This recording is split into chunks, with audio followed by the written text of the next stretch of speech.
Do not sign that solar lease, PPA, cash deal, finance deal until you watch this video. Stay tuned. Real installs by real electricians.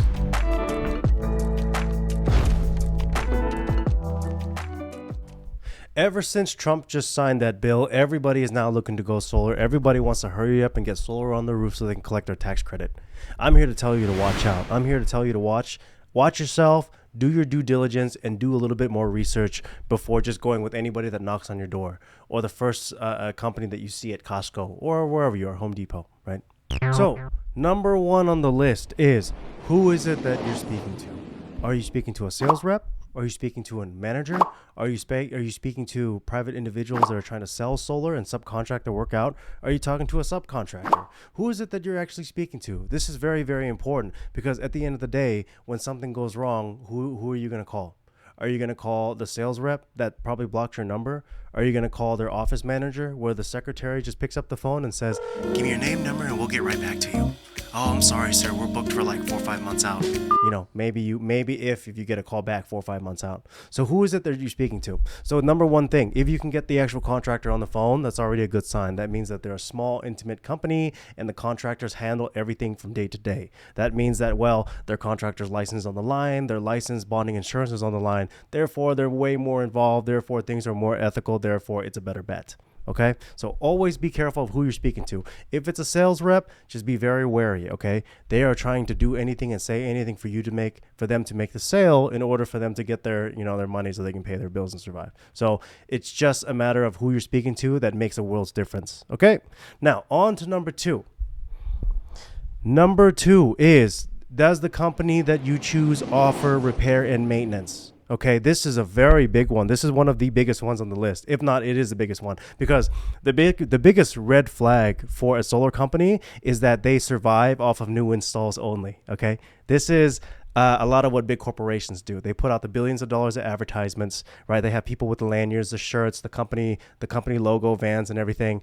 And it looks very big on the outside. So they keep continuing the cycle of new installs, and that's how they make their money. That's how the CEOs buy their mansions and send their kids off to France to spend hundreds of thousands of dollars in one day of your money.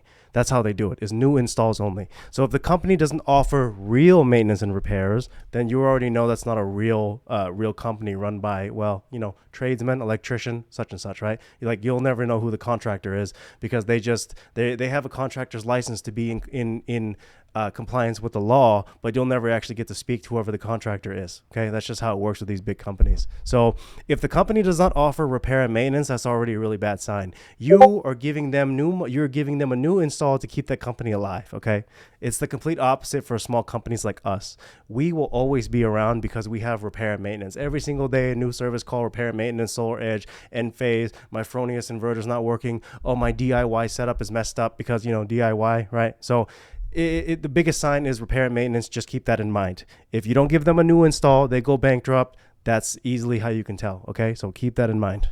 Number three is, are you able to get in contact with the people that do the work? That is the second biggest thing here, is that if you cannot speak to the guys that are going to be on the roof, the guys that are going to be on the side of your house that pull the wire, do everything that a solar requires, that is a very, very, very big red flag. If you can only speak to the sales guy, big red flag. If you're able to speak to the guys that do the actual work, show up, bend the pipe, put the inverter up, even pull the permits, do your utility application, go up onto the roof, actually get the actual mounting installation done. If you're not able to speak to any of those people, that is a very bad sign. That means that they have stuff to hide, okay? If they have nothing to hide, they're going to be able to offer you anybody you want. Okay, if you want to be able to speak to a manager, you should be able to speak to a manager. If you want to be able to speak to one of the lead electricians, you should be able to speak to lead electricians. So this is one of the biggest things, because a company that does not do good work will always hide their workers. Okay, remember this: if a company does not do good labor work, they will hide their workers, and you can kind of guess why they want to hide their workers.